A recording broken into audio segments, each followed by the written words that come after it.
Black Dog of Newgate has returned.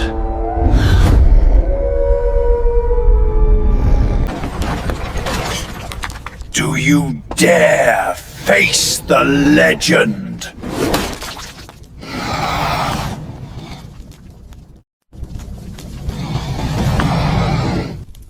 Welcome to Mystery Story, the place where history bleeds into legend and where the shadows of the past are never truly silent. Tonight, we journey into the heart of London, to one of the most notorious prisons the city has ever known. It was a place of suffering, cruelty, and endless despair. And yet, among all the tales of brutality and death that clung to its stone walls, one legend stood apart, terrifying prisoners and guards alike for centuries. This is the story of the Black Dog of Newgate, a tale of vengeance and a monstrous spirit born from the darkest corners of human cruelty. Newgate Prison was first built in the 12th century and stood for more than 700 years. Its name became synonymous with misery and punishment, echoing through London as a warning to all who strayed from the law. For generations it swallowed thieves, murderers, debtors and traitors, spitting out corpses and broken souls. The walls of Newgate did not simply confine criminals. They became a breeding ground for death, corruption and despair. The conditions inside were infamous. The cells were overcrowded, filthy and suffocating. The smell of sweat, rot and waste filled the corridors, mingling with the cries of the sick and the condemned. Disease was as much an executioner as the gallows. Food and water were luxuries, not rights, and survival often depended on bribing the guards. Those who could not pay were left to starve. Rats gnawed at scraps and at times at the very bodies of the dying. Darkness pressed in constantly, broken only by the dim flicker of torches and the occasional shaft of pale light from barred windows high above. Death was woven into daily life. Public executions outside Newgate drew crowds by the thousands. Men and women were dragged from their cells and hanged for all to see. Some were jeered and cursed. Others were pitied. All became fuel for the morbid fascination of a city addicted to blood and punishment. And yet, even amid this cruelty, darker stories took shape, tales whispered between prisoners in hushed tones, stories of vengeance, of curses, and of creatures that prowled the night. The legend of the Black Dog of Newgate begins not with a beast, but with a man imprisoned unjustly, beaten and starved until death claimed him. But before he died, he called down a curse upon his tormentors, swearing that vengeance would follow them into the shadows. And from that curse, it is said, the Black Dog was born. The story begins with a prisoner who was said to be different from the common thieves and murderers who filled Newgate's cells. Some claimed he was a scholar. Others whispered he was merely a poor man caught in the jaws of corruption. What is clear is that he did not deserve his fate. Thrown into the depths of Newgate, he found himself surrounded by the cruelest of men. The strongest prisoners often preyed upon the weakest, and this man became their victim. He was robbed of what little food he had, beaten for amusement and left to waste away in the filth of his cell. Day after day his strength dwindled, and yet his anger burned hotter than ever. As he lay on the cold stone floor with hunger gnawing at his insides and the stench of death all around him, he swore vengeance. He cursed his tormentors, not with a whisper but with words loud enough to rattle the very air. He called upon powers no mortal dared to name, vowing that those who had wronged him would never escape his wrath. Within days he was dead, his body little more than a husk. The other prisoners laughed at his suffering, but their laughter soon curdled into fear, for in the nights that followed, something began to stalk Newgate. Prisoners reported hearing heavy footsteps in the dark, though no guard was near. Growls echoed through the corridors, low and rumbling, as if a beast prowled just beyond sight. Then came the first sighting. One night, as the torches guttered low, a group of men huddled together in their cells swore they saw glowing eyes staring at them from the shadows. Eyes red as burning coals, set in the massive shape of a black hound. The creature emerged into the dim light, its fur bristling, its teeth bared in a snarl that froze the blood of every man who saw it. The dog was no ordinary animal. Its body seemed larger than any hound they had known, its form both solid and spectral, as if it belonged partly to this world and partly to another. When it moved, the very air seemed to shudder. Prisoners screamed, some fell to their knees in prayer, others clawed at the walls in terror. The black dog advanced, and as it did, one of the men who had tormented the scholar collapsed, clutching his chest. His face twisted in agony before his body fell lifeless to the ground. The dog's eyes flared once more, and then, as suddenly as it had appeared, it was gone, vanishing into the shadows as though it had never been there. Word spread quickly through the prison. The beast was no ordinary ghost, nor a figment of fevered imaginations. It was the vengeance of the wronged man, his curse made flesh, and it was hunting. Those who had laughed at his suffering were now gripped by terror. One by one they whispered of strange sounds, phantom growls, and a shadow that lurked at the edge of their vision. The black dog had begun its work, and no one in Newgate could escape its gaze. As days bled into nights, the atmosphere inside Newgate grew unbearable. The walls themselves seemed to throb with unease, as if they remembered every scream, every curse, every drop of blood spilled within. The black dog did not remain confined to the men who had directly wronged the scholar. It began to prowl freely, claiming the prison as its hunting ground. Guards, hardened men who had seen every shade of cruelty, began to falter. They spoke in hushed tones of scratching at the doors during their midnight rounds, of glowing eyes watching them from the end of dark corridors. One guard, attempting to dismiss the prisoner's fears as superstition, swore he would face the beast himself if it dared to appear. That very night, he was found dead in his post, his expression frozen in wide-eyed terror, as though he had seen something no mortal man should ever see. His fellow guards whispered that not a mark was found on his body, no wound, no sign of struggle, only fear carved deep into his face. The prisoners, already trapped in misery, were now gripped by panic. Men who once bragged of their crimes now muttered prayers in the dark. Some refused to sleep, fearing the creature would visit them in their dreams. Others clawed at their own skin, certain they felt hot breath on the back of their necks. The black dog's presence was everywhere, its growl in the rattling of chains, its howl in the moan of the wind through the cracks of stone walls, its shadow flickering in torchlight even when no living thing was near. Then came the incident that sealed the creature's reputation. A group of prisoners, 4 men who had been notorious for their violence, were locked in the same cell. They had mocked the stories, scoffing at the idea of a phantom hound. But that night, the guards reported hearing frantic screams from their chamber. By the time they forced open the heavy iron door, 3 of the men were huddled in the corner, gibbering madly, their minds broken. The 4th lay sprawled on the ground, lifeless, his eyes staring wide and glassy. In the center of the cell, there were claw marks gouged deep into the stone floor, as though a beast larger than any natural animal had raked its talons there. Yet there was no sign of entry or escape. From that night on, no one dared to deny the existence of the black dog. It became more than just a ghost story whispered among prisoners. It was a force, a curse that stained Newgate itself. Even those who had never seen the creature swore they could feel its presence. The prison grew quieter, not with peace but with dread, as if everyone was holding their breath, waiting for the sound of claws on stone, the flash of red eyes in the dark. The black dog had become the true warden of Newgate, and its law was fear. The terror of the black dog could not be contained by the crumbling walls of Newgate. Whispers slithered through the iron bars, carried by guards to their families, by visitors to the city streets, by merchants who had business near the prison's shadow. Soon, London itself was gripped by the tale of a phantom hound that stalked Newgate's halls, a beast born of vengeance and steeped in death.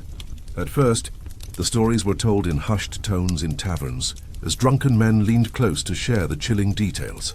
They spoke of the prisoner found with his eyes wide and glassy, of claw marks etched into stone harder than iron, of guards whose courage had melted into madness. But as more and more accounts surfaced, always whispered, always trembling, the legend spread like wildfire. By candlelight, mothers warned their children to stay away from Newgate, lest the black dog leap from shadow and snatch them away.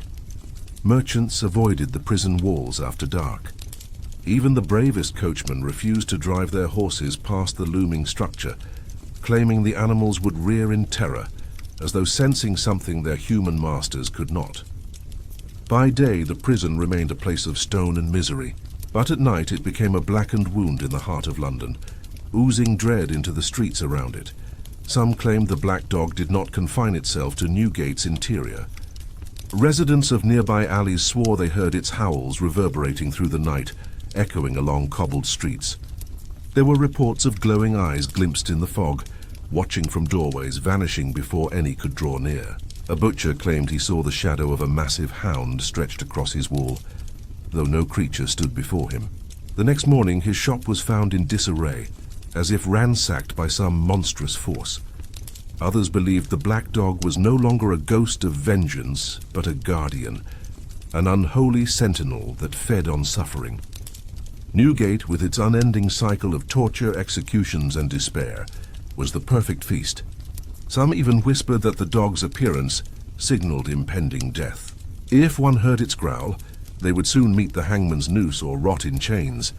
The legend grew so strong that even outside London, travellers spoke of it. In villages miles away, the black dog of Newgate became a tale to frighten children and remind wrongdoers that justice, though slow, was inevitable. But in the city itself, where the prison's shadow stretched long, people did not speak of it lightly, for to utter the creature's name too often was to invite its gaze. And so the black dog became part of London's identity, entwined with the prison's dark reputation. The citizens began to view Newgate not only as a place of law but as a cursed ground, a place where stone and iron could not contain the sins of men. The ghostly hound, born of cruelty and vengeance, had broken free from the prison's walls and taken root in the imagination of a city already steeped in superstition and fear. Executions at Newgate were spectacles of both punishment and entertainment. Crowds gathered, sometimes thousands strong, pressing together in the streets as the condemned were led to the gallows. Merchants hawked food and drink, children perched on shoulders for a better view, and the air filled with the roar of anticipation. But beneath the chatter and laughter, there was an undercurrent of dread, an unspoken fear that something darker than justice stalked these events. It was whispered that the black dog made its presence known on the eve of executions. Guards reported hearing low guttural growls echoing from the darkest corners of the cells, though no beast could be found. Some swore they saw eyes, two burning embers, hovering just beyond the torchlight as prisoners awaited their fate. Prisoners themselves began to speak of the hound. Some said they heard its claws scraping against stone floors, as if pacing just outside their cells.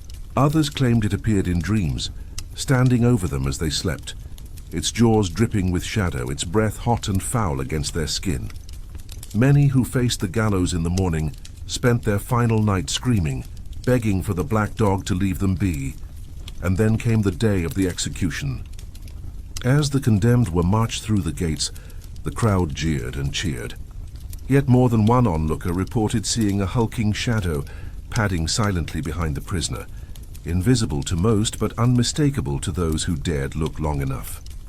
A priest once swore he saw a pair of spectral eyes glaring from the scaffold itself, watching as the rope tightened around a neck. When the trapdoor fell, some claimed to hear not the creak of wood or the snap of rope, but the echo of a beast's snarl reverberating through the square. A guard hardened by years of service fainted upon hearing it. He later confessed that in that moment he saw the black dog leaping at the soul of the hanged man, dragging it into shadow. For the onlookers, these were fleeting moments, easily dismissed as fear or imagination. But for those who worked within Newgate's walls, the executioners, the jailers, the priests, there was no doubt. The black dog was always there, a silent witness to every hanging, every beheading, every burning. It was not merely a phantom of vengeance, but a collector of souls, a beast that thrived on the death Newgate delivered in abundance. Over time, the connection became impossible to ignore. Whenever the hound was heard or glimpsed in the days before an execution, the prisoner was said to die with greater agony. Ropes snapped, requiring the condemned to be strung up again. Fires burned slower, prolonging the screams. The black dog seemed to savor these moments, stretching them into spectacles of horror, feeding on both the victim's torment and the crowd's fear. And so executions, once grim entertainment, became tinged with superstition. Families brought charms, priests clutched their crosses tighter, and children were warned not to look too closely at the scaffold. The people no longer gathered only for justice, but also out of a morbid fascination, wondering if on that day they too might glimpse the hound that haunted Newgate. The black dog had transcended rumor. It was no longer simply a ghost tale whispered in taverns, but a living presence, etched into the very ceremonies of death that defined Newgate's existence. Wherever the rope tightened, wherever blood spilled, the hound's shadow was never far behind. The men who worked within Newgate, its guards, jailers, and wardens, were hardened men accustomed to brutality. They kept order among murderers, thieves, and traitors. They witnessed death daily, from the damp silence of dungeon cells to the chaos of public executions. But even they were not immune to the terror that slithered through the prison at night. And at the center of that terror always was the black dog. The first accounts were subtle. Guards patrolling the corridors at night complained of hearing claws on stone, a steady tap-tap-tap that echoed though no animal was present. Some dismissed it as rats, though those who listened more carefully insisted the rhythm was too deliberate, too heavy, like the steps of something large, stalking unseen.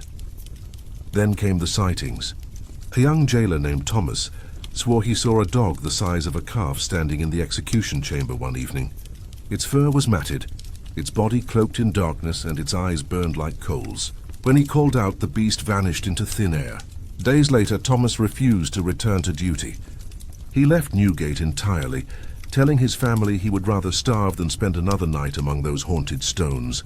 He was not the last, another jailer. A man who prided himself on courage broke down weeping after a midnight patrol.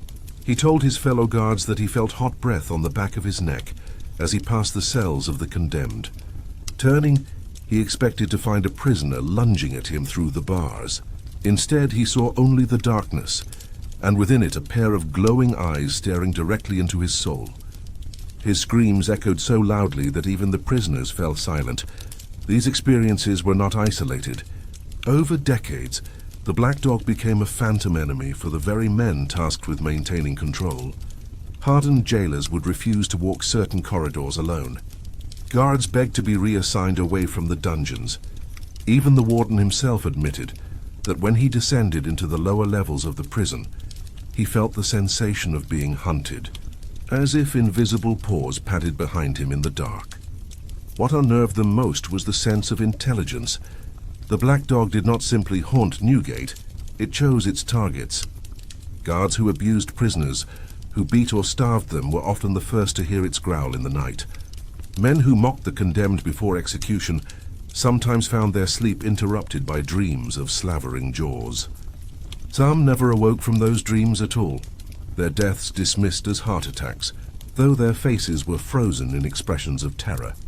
In whispers, the guards began to believe the beast was not only real but purposeful. It was punishing cruelty, balancing the scales in a place where human justice had long since been twisted by corruption and bloodlust. The black dog was more than a ghost. It was Newgate's conscience, blackened and twisted, exacting vengeance in its own savage way. As these tales spread, fewer men volunteered for posts at Newgate. Those who stayed were gaunt, restless, and often drunk, their nerves eroded by the constant dread of hearing claws in the silence or feeling unseen eyes watching from the shadows. To walk the halls of Newgate at night was to gamble with sanity itself, and yet the black dog never struck openly. It did not maul or rip flesh, but instead wormed its way into the minds of those who lived and worked within the prison. It was fear incarnate, relentless, patient, and cruel. Over time, the prison itself became complicit in its legend. New jailers were warned not only of violent inmates, but of the beast that haunted them all. Some laughed it off, but the laughter rarely lasted long. The black dog had infinite patience, and it seemed to know that sooner or later, everyone who entered Newgate would hear its growl. If the jailers and guards feared the black dog, the prisoners feared it more. For them, Newgate was not just a prison. It was a tomb where days bled into nights and time itself rotted away. In such darkness, rumors grew like mold, fed by whispers and shivers. Among the prisoners, the black dog was not merely a phantom, it was an omen, a herald of death. The legends said that anyone who saw the beast would not live to see the next sunrise. Some claimed its appearance meant execution was near, even if no sentence had yet been pronounced. Others swore that the dog did not wait for the hangman's rope, but dragged souls directly to hell itself. One prisoner, a thief awaiting trial, told his cellmates that he saw the dog crouched in the shadows of his cell, watching him as he prayed. He screamed for the guards, but when they came, there was nothing. Within days, the man was found hanging from the iron bars, his body limp, his face twisted in horror. No one believed it was suicide. Another prisoner, a hardened murderer, mocked the tales, boasting that no spirit, dog or otherwise, could scare him. That night, the men in his block heard a growl so deep it rattled their bones. By morning, the murderer was gone. The guards claimed he had escaped, but the prisoners knew better. They whispered that the dog had taken him, body and soul, leaving nothing behind. Over time, the legends became a form of currency within Newgate's walls. Men traded stories the way others traded bread or tobacco. The older convicts would lean close in the flickering light, their voices low, recounting how the dog had been born of blood spilled in executions, or how it was the ghost of a hound, tortured by prisoners centuries before. Some claimed it was the devil himself, choosing the form of a beast to stalk sinners in a house already steeped in evil. There were even tales of prisoners who tried to bargain with it.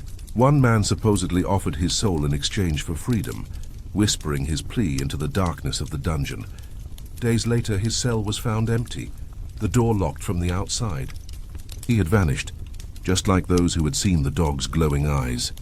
His fellow inmates muttered that the deal had been accepted, but the most terrifying part of the legend was that the black dog did not discriminate. Murderers, thieves, innocents unjustly accused, all were prey. Its howl could echo through the halls without warning, and when it did, silence followed. As if even the stones of Newgate held their breath, prisoners learned to listen for it, to dread the sound of claws scratching stone or the faint rumble of a growl. Some refused to sleep at night, terrified that closing their eyes would invite the beast. Others carved symbols into the walls of their cells, crosses, prayers, crude drawings of dogs with slashed throats, desperate charms to keep the apparition away. What made the terror worse was that the dog seemed to grow stronger with fear. The more stories were whispered, the more often it appeared. Some prisoners insisted that it thrived on despair, feeding on the misery of Newgate like a parasite. It was not just haunting the prison, it was growing with it, becoming inseparable from the building itself. By the early 18th century, the black dog had become as much a part of Newgate's identity as the gallows outside its gates. To speak of the prison was to speak of the beast. To enter its walls was to risk hearing its growl, and the condemned, those whose days were numbered, were said to see it most often. On the eve of an execution, inmates whispered of black shapes moving in the shadows of the cell, of glowing eyes watching from the corners. Some men were so terrified that by the time they were dragged to the gallows, their minds had already broken. To them, the rope was almost merciful. The black dog was not just a legend whispered in fear, it was a judge, jury, and executioner, stalking both guilty and innocent alike. And every man in Newgate believed, with unshakable certainty, that once the dog fixed its burning eyes upon you, there was no escape. Beyond the towering walls of Newgate, the legend of the black dog spread like smoke. At first it was whispers among families of prisoners, wives, mothers, and children who came to deliver scraps of food or beg for mercy at the gates. They returned home wide-eyed, muttering of the beast their husbands or sons had described in hushed tones. Soon these stories seeped into the taverns, marketplaces, and alleyways of London. By candlelight, Londoners would speak of the monstrous hound that stalked the prison corridors. Some claimed to have seen its shadow slipping through the bars of the windows, its form too large and solid to be mere imagination. Others swore they had heard its howl echo across the rooftops at midnight, a mournful, bone-chilling sound that carried far beyond the prison walls. It did not take long for the black dog to become a creature of folklore. Ballads and crude drawings appeared, sold on street corners by peddlers eager to make a coin from the city's fear. Children dared one another to walk near Newgate after dark, but few were brave enough to linger. The prison, already dreaded as a pit of misery, now carried an added layer of horror. It was thought to be home not only to criminals, but to the devil's own hound. Merchants refused to set up stalls too near the prison gates. Superstitious wives crossed themselves as they passed by. Carriages clattered more quickly along the streets that bordered the looming stone structure. Even the air seemed heavier there, laden with the stink of death, smoke, and unseen dread. Clergy debated whether the beast was a demon or a divine punishment. Some preachers thundered from their pulpits that the black dog was God's wrath made flesh, punishing both the guilty who rotted in Newgate and the sinful city that allowed such a den of corruption to exist. Others insisted it was a spectre from hell, loosed upon London to claim souls for Satan. Whatever the truth, no one doubted its power. One of the most chilling accounts came not from within Newgate, but from the street outside. A night watchman claimed he saw the dog pacing along the outer wall, its body as black as midnight, its eyes glowing like embers. It paused, he said, and stared at him with such intensity that his knees gave way. When he looked again, it was gone. He abandoned his post that very night and never returned to the city. The more the public feared it, the more vivid the stories became. Some said the dog could leap over the prison walls to roam the city, hunting down those who had escaped justice. Others swore it was seen prowling the gallows before executions, as if waiting for its next victim. Newgate was no longer just a prison in the eyes of Londoners. It was a cursed place, a gateway between the world of the living and the domain of shadows. And with each new execution, each new soul condemned, the legend of the black dog grew darker and more unshakable. For the people of London, the beast was not simply a ghost story. It was a warning, a reminder that no crime went unseen, no sin was forgotten, and that somewhere in the darkness, glowing eyes were always watching. Executions at Newgate were spectacles. Grim theatre performed upon the gallows before a jeering, restless crowd. Men and women from all walks of life gathered to watch as criminals met their fate. Vendors hawked pies and ale. Children sat on their fathers' shoulders, and thieves worked the distracted crowd with nimble fingers. Death had become a carnival, but lurking beneath the surface of this grotesque festivity was terror. The prisoners led to the scaffold often spoke of seeing the black dog on the eve of their execution. Some swore it waited in their cells, its shadow stretched across the walls, its eyes glowing in the darkness. Others muttered as they walked toward the gallows that they could hear its padded steps beside them, invisible to everyone else. And then there were those who broke down entirely, unable to face not just the rope, but the phantom they believed waited to snatch their souls the moment their necks snapped. Crowds grew used to hearing prisoners cry out, not for mercy, not for forgiveness, but in terror of a beast only they could see. On more than one occasion, bystanders claimed they saw something too. A dark shape flitting at the edge of the scaffold. A pair of gleaming eyes among the throng. Once, during the hanging of a notorious highwayman, dozens swore they heard a deep growl just as the trapdoor fell. Some claimed the man's body twisted violently in the noose, as if seized by something unseen, before going still. The connection between the black dog and executions grew impossible to ignore. Ballads spread through London that to hear the dog's growl during a hanging meant more death would follow. Some even claimed that the beast chose who would die next, marking them with its gaze. The condemned themselves became its heralds. Prisoners awaiting execution scratched crude drawings of dogs into their cell walls, some in desperation, others in acceptance, as though acknowledging the hound as their final companion. The gallows outside Newgate came to be known not just as a place of justice, but as the hunting ground of the black dog. Even the executioners were not immune. One hangman confessed before his own death that he often felt the beast's presence beside him on the scaffold. "It waits with me," he muttered, "and takes what I give it." His words unsettled London, suggesting that perhaps the black dog was no longer content to haunt the prison. It was feeding on the deaths themselves. Growing stronger with every drop of fear, every last breath gasped beneath the noose. Over time, Spectators began to dread executions almost as much as the condemned. They still came, morbid curiosity pulling them like moths to flame, but their laughter was edged with unease. The image of the great black hound standing beside the scaffold, unseen by most but felt by all, sank its teeth into London's imagination, and so the legend solidified. The Black Dog of Newgate was not just a phantom haunting prison halls, it was an executioner in its own right, a shadow that claimed the souls of the damned. Not everyone accepted the Black Dog as a supernatural force. In an age of superstition, London was also a city of growing reason, where scholars and skeptics demanded explanations. The ghostly hound that prowled Newgate became a subject of fierce debate, each theory more unsettling than the last. Clergymen were among the first to weigh in.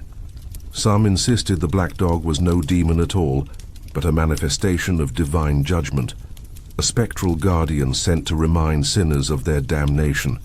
Sermons thundered from pulpits across the city, painting the hound as a servant of God, its glowing eyes the fire of eternal punishment. To them, the dog's presence was proof that no crime went unmarked in the eyes of heaven. Others, however, whispered the opposite. To these darker theologians, the Black Dog was a hellhound, a beast loosed from the underworld to drag condemned souls into the abyss. The very air of Newgate, they argued, was saturated with cruelty, suffering, and blood. Such a place could only attract infernal creatures. "The devil keeps his kennels here," one preacher wrote, "and the Black Dog is his hunter." Physicians and natural philosophers sought more rational answers. They claimed the dog was nothing more than mass hysteria, the hallucinations of starving, fever-ridden prisoners, and the suggestible minds of a frightened populace. "The eye sees what the heart fears," one physician declared, and Newgate breeds more fear than any place in England. But skeptics could not explain the consistency of the reports. Different prisoners, guards, and even onlookers described the same beast, vast, shaggy, with eyes that burned in the dark. Nor could reason explain the chilling incidents that left no room for imagination. Growls heard by hundreds, shadows that moved against torchlight, or the inexplicable deaths of those who claimed to have felt the hound's hot breath upon them. Some folklorists offered another possibility, that the Black Dog was not unique to Newgate at all. Tales of spectral hounds stretched across Britain, from the Barghists of Yorkshire to the Yethhounds of Devon. Perhaps Newgate's monster was simply a new face of an old legend, drawn to the prison as carrion draws wolves. Yet even this explanation raised more questions than it answered. Why did the Black Dog appear so often at executions? Why did prisoners swear it followed them in their final hours? Why did the air of Newgate feel heavier, colder whenever the beast was near? Theories multiplied, but certainty never came. Some dismissed it as myth. Others embraced it as proof of the supernatural, while still others whispered that the truth lay somewhere in between. But one thing was undeniable. The Black Dog refused to fade. Its legend grew with each sighting, each hanging, each whisper in the dark. And for those who entered Newgate, whether prisoner, guard, or visitor, no amount of reason or scripture could still the dread that came when the torches guttered low, and the sound of claws echoed faintly in the stone halls. The winter of 1720 was particularly bitter in London. Newgate prison groaned with overcrowding, its walls damp with frost, its air thick with the coughs of the dying. It was in this season that the Black Dog struck with a fury unlike anything witnessed before. It began on a night of execution. The gallows had been prepared, and a crowd gathered to watch the condemned meet their fate. As the noose tightened and the trapdoor fell, a low growl shuddered through the square. At first the people thought it thunder, though the skies were clear. Then from the shadows of the prison gate it emerged. A monstrous black hound, its coat matted like ash, its eyes glowing like molten coals. The crowd gasped, some crying out, others frozen in disbelief. The dog's form was too solid to be a trick of light, yet too spectral to be flesh. It moved with an unnatural grace, each step silent, though its claws scraped stone. Panic spread like fire. Mothers clutched their children, men stumbled backward, and the hangman himself dropped his rope and fled. The hound raised its head and loosed a howl that rattled the gallows. The sound was unlike any earthly animal, a cry that seemed to claw at the soul itself. Then the killings began. A guard who dared to confront the beast with his pike was struck down in an instant. His body found later with deep gouges across his chest as though torn by talons. Another man swore he saw the dog leap upon a fleeing prisoner, its jaws closing around the man's throat. Yet when the crowd surged back, the body was gone, swallowed into nothingness. Witnesses said the hound seemed to grow larger the longer it prowled, its shadow stretching across the prison walls. Some swore it towered over the gallows, blotting out the moon. The stench of sulphur filled the air, and those nearest to the beast fainted outright.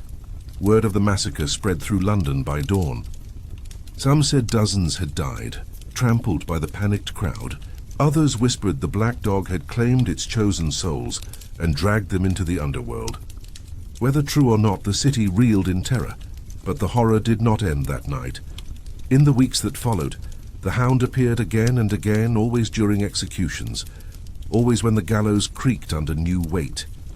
Its presence seemed tied to death itself, as if the dog was not merely a phantom, but an executioner of its own. Rumors spread that even those outside the prison were not safe. A magistrate who had condemned prisoners to death was found lifeless in his bed, his face frozen in a silent scream, his sheets shredded as though by claws.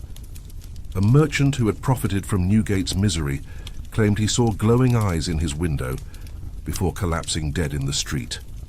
No prayer, no weapon, no locked door could hold the beast at bay. The black dog had broken free from whispered legend and now roamed where it pleased, a terror neither bound by bars nor by mortal law. And though many tried to dismiss it as panic, the scars on the prison walls, the bloodstains on the cobbles, and the corpses left in its wake told another story, a story that made London tremble. The black dog of Newgate had shown its wrath, and all of England knew this was no mere ghost story. This was a curse that walked among them. By the mid-18th century, the black dog of Newgate had become more than just a prison tale. It was no longer confined to whispers in the damp cells or mutterings among guards. The beast had crossed the threshold, stalking the very streets of London, as though the prison could no longer contain its fury. Merchants along Newgate Street swore they saw it in the fog, a hulking silhouette that padded silently past their shutters. Fishmongers claimed their stalls were overturned in the night, the air heavy with the smell of sulphur, and claw marks gouged into the wooden beams.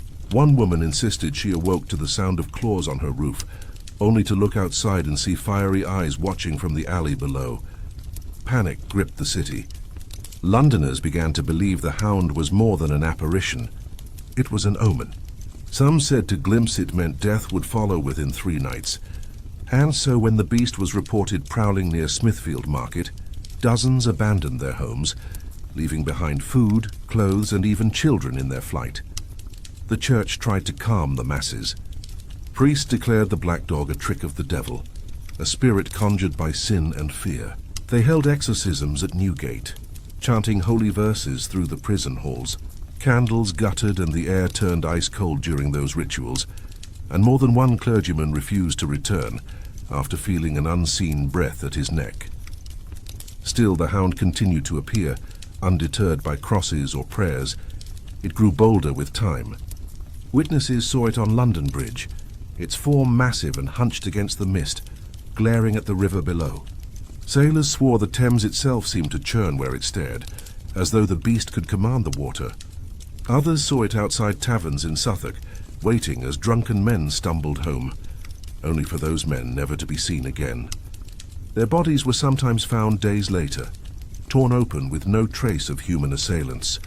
The people whispered that the black dog had become something far worse than a spectre tied to a single place. It was an executioner loosed upon the city, feeding on guilt, corruption, and blood. Some said it appeared to judges who condemned too many to death, or to debtors who had ruined the lives of others. To glimpse the dog, they said, was not just a death sentence, but a judgment, one that no man could appeal. What frightened London most was the sense that the dog was watching, always. At night, the fog seemed to carry the faint echo of its growl. Windows rattled without wind, and doors creaked open though bolted shut. People stopped walking alone after dark, and tavern tales always ended the same way. A man boasts that he does not fear the hound, only to vanish days later without a trace. By now the legend had grown far beyond Newgate. The black dog had become a phantom woven into the city's very fabric. London lived in its shadow, not knowing when or where it might strike next. And worse, whispers spread that the beast's hunger was growing. What if it no longer hunted only criminals and the corrupt, but anyone foolish enough to cross its path? The terror of Newgate had become the terror of London, and the city would never again sleep soundly. For in every patch of mist, in every scrape of claws on cobblestone, the people feared they heard the black dog's return. As the black dog's legend spread, terror gave birth to desperation. London could not live forever in fear, and so came those who believed they could end the nightmare. Priests, alchemists, and even mercenaries answered the call, each convinced they could banish or kill the hound once and for all. The church was the first to act. Bishops ordered holy vigils inside Newgate, bringing relics said to hold the bones of saints. Choirs sang hymns while priests sprinkled holy water over the stones. But each night the hound returned, howling from the shadows, its cry loud enough to crack the plaster of the chapel walls. The hymns faltered, the candles blew out one by one, and when the priests fled in terror, they swore the beast's laughter echoed after them. Next came the occultists. London in the 18th century was rife with secret societies, and among them were men who claimed to command spirits. They gathered in hidden chambers, drawing circles of salt, burning strange herbs, and chanting in forgotten tongues. One such ritual, performed by 3 men in the prison's lower crypts, was said to trap the beast in a mirror. But when they gazed upon the glass, what they saw was not their reflection. It was the hound, larger than before, its mouth gaping wide. The mirror shattered, and the men were found days later, their bodies twisted as though mauled by unseen jaws. Mercenaries, too, tried their hand. A group of former soldiers, armed with pistols, swords, and iron chains, entered Newgate one moonless night. They had been promised gold if they could capture or kill the beast. The guards heard gunfire, then silence. By dawn, the soldiers' weapons were found scattered on the ground, bent as if crushed in an enormous jaw. Their bodies were never recovered. Only a trail of bloody paw prints leading into the walls, prints that faded as though the stone itself had devoured them. Word spread of foreign hunters, men from the Scottish Highlands, Ireland, and even Eastern Europe, who claimed to have battled spectral beasts before. They came armed with charms, silver bullets, and ancient rites. But all who entered Newgate with such intentions either vanished without a sound or returned broken, their minds shattered, eyes staring into a void no one else could see. Some raved that the dog was not an animal at all, but an ancient force older than London itself, bound to the blood spilled in its streets. Perhaps the most chilling attempt came from a sorcerer who believed the only way to defeat the black dog was to summon something worse. Witnesses said he carved runes into his skin and spilled his own blood across the prison floor, calling on powers that should never have been invoked. That night, screams echoed through Newgate louder than any before, and a red glow lit the prison windows as if fire had consumed the very stones. When the guards rushed in at dawn, they found no sorcerer. Only claw marks burned deep into the walls, and the scent of sulphur so strong it lingered for weeks. From that day forward, the hound's appearances became even more frequent, as though it had grown stronger from the failed rituals. The people of London realized then that the black dog could not be destroyed. Every attempt only seemed to feed it, to sharpen its hunger. Priests whispered that it thrived on fear. Occultists insisted it was a punishment for centuries of bloodshed and cruelty within Newgate's walls. Ordinary Londoners simply prayed not to see it, but if the beast could not be killed, what fate awaited the city? Was the hound bound forever to London's streets, waiting to strike when its hunger rose again? Or worse, had all these failed attempts unchained it, setting it loose upon the world without boundary or end? The black dog endured, and with each failed attempt to destroy it, the legend grew darker. What had begun as a prison haunting was now a curse upon London itself, a curse no man could hope to lift. When the terror inside Newgate could no longer be contained within its walls, the black dog escaped into the imagination of the people. It was no longer only a beast whispered about by prisoners or guards. It became a shadow that stretched across London, a figure lodged deep in folklore, shaping superstition and fear in ways that endured for generations. For the poor of London, the hound became a warning. Mothers told their children that if they strayed too far into the alleys at night, the black dog would find them. Its eyes, glowing like coals, would pierce through the fog, and its jaws would snap shut on the foolish and the lost. It became a story to keep the young indoors, but also a reflection of their parents' own dread, because they too believed the dog prowled the streets after dusk.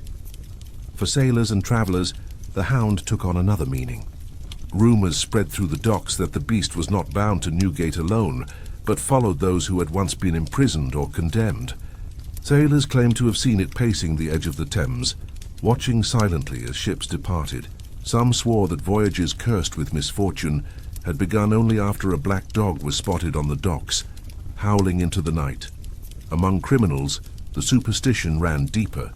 Thieves and cutthroats whispered that to see the black dog meant death within 3 days. It was said to appear before executions, walking the length of the prison yard in silence, its shadow stretching impossibly long even without moonlight. Some claimed it would curl at the feet of the condemned in their final hours, unseen by the crowd but felt by the one about to die. Prisoners came to fear not only the gallows, but the possibility that in their last breath the black dog would be waiting. Superstitions soon turned to rituals. Guards carried charms of iron in their pockets, believing it would ward off the beast's bite. Women stitched small silver crosses into their husbands' clothing when they worked near Newgate. Even the bells of nearby churches were rung at unusual hours, not to call the faithful, but to drive away the hound. Yet for all these efforts, the sightings never stopped. If anything, they grew more elaborate, as if the beast fed on every whispered tale. And then there were those who believed the black dog was not a curse at all, but a protector. Strange as it seems, some Londoners prayed to it in secret, leaving offerings of meat at crossroads or scratching dog-shaped charms into wood. These few believed the hound punished only the wicked, that it was an avenger stalking those who had blood on their hands. In this telling, the prisoners who died in terror were guilty of crimes so vile that the beast was heaven's executioner. But even in this version, the hound was never seen as merciful. It was justice in its most brutal, merciless form. The law spread far beyond London. In the countryside, tales of phantom dogs had existed for centuries, from the Black Shuck of East Anglia to the Barguest of Yorkshire. But after the terror of Newgate, these stories intertwined, feeding into one another until the Black Dog of London became the most feared of them all. To many, it was the embodiment of every black hound in every tale, a beast so ancient that it prowled all of England, taking whatever shape it pleased. By the 19th century, tourists would come to Newgate, not just to see the prison, but to hear the stories of the beast. Guides would point to scratch marks on the stones, claiming they were left by claws. Some swore that even in daylight, if one looked into the darkest corners of the cells, they might glimpse two glowing eyes watching silently. The black dog was no longer just folklore. It had become a permanent scar on the city's identity, its shadow etched into history as surely as any gallows or execution. And with every generation, the superstition grew stronger. Londoners no longer asked whether the black dog was real. They only asked when it would appear next and to whom. When Newgate Prison was finally demolished in 1904, many believed that the city could at last breathe free of its shadow. The walls that had absorbed centuries of misery, cruelty, and blood were torn down, replaced by the grand and ordered halls of the Central Criminal Court, what the world now knows as the Old Bailey. But if the prison fell, the legend did not. For some, the destruction of the building only released what had been trapped inside, unleashing the black dog upon the streets of modern London. Reports began almost immediately. Workmen clearing the rubble claimed they heard growls echoing under the foundation, though no dogs could be found. Tools vanished overnight, and in the morning, deep scratches scarred the stones where the workmen had left them. One man swore that he saw a massive black shape dart between the ruins, larger than any natural hound. When he ran after it, he found nothing but paw prints in the dust, prints too large, too heavy, to belong to any living animal. As the Old Bailey rose above the ruins, whispers spread that the black dog had not disappeared at all, but had simply changed its lair. Clerks working late in the building reported hearing claws clicking across marble floors long after the halls had emptied. Judges spoke of cold drafts that chilled them in their chambers, even when the windows were closed. Some swore that on nights when a trial ended in a guilty verdict, they could hear a low growl from somewhere deep within the court, as though the beast approved of the sentence. By the mid-20th century, police officers patrolling the area told their own tales. One constable claimed he saw a shadow moving along the wall, keeping pace with him, though no one was there. Another swore he found a prisoner trembling in his cell, insisting that a huge dog had passed through the bars to stare at him with glowing eyes. When the officer searched, the cell was empty, yet the prisoner bore scratches across his arm as if from claws. The legend persisted into the modern age. Taxi drivers swore that on foggy nights, they sometimes saw the outline of a massive black dog sitting on the steps of the Old Bailey, vanishing the moment they blinked. Security guards working the graveyard shift told of howling in the empty halls, so loud it set alarms ringing, and even ordinary Londoners walking home late at night claimed that they felt something following them, keeping pace in the mist, though when they turned, there was nothing there. Nothing except the echo of paws in the silence. Folklorists have argued that such stories are mere echoes, the lingering power of fear retold through generations. Yet others believe the opposite, that the dog endures because it is real, its presence woven into the very fabric of London. They argue that so long as the city thrives on judgment, punishment, and death, the beast will never fade. It is bound not to a place, but to the concept of guilt itself, and so the black dog of Newgate remains, not in crumbling stone walls, but in the heart of a living city. It prowls unseen, waiting for its next victim, watching with eyes that burn like embers through the fog of modern London. For centuries it has outlasted kings, wars, and prisons. Why would it stop now? The beast is eternal. It is London's shadow, and it will never leave. The black dog of Newgate endures not simply because it is a frightening tale, but because it embodies a question that refuses to be answered. What exactly was it? The first and most common theory is that it was a demon. In medieval Europe, the black dog was often seen as a harbinger of death, a servant of the devil. The fiery eyes, the stench of sulfur, the way it seemed to grow stronger with fear, all of these traits align with centuries of lore about infernal beasts. If this is true, then the black dog was never bound to Newgate, but to sin itself. The prison, with its centuries of cruelty and corruption, was merely fertile ground for such a creature to thrive. A second theory is that the beast was not demonic, but the collective spirit of the damned. Newgate had claimed tens of thousands of lives, many of them starved, tortured, or unjustly condemned. What if their suffering pooled together, taking shape as a single monstrous form? The black dog in this view was vengeance given body, a walking curse born from the agony of countless prisoners.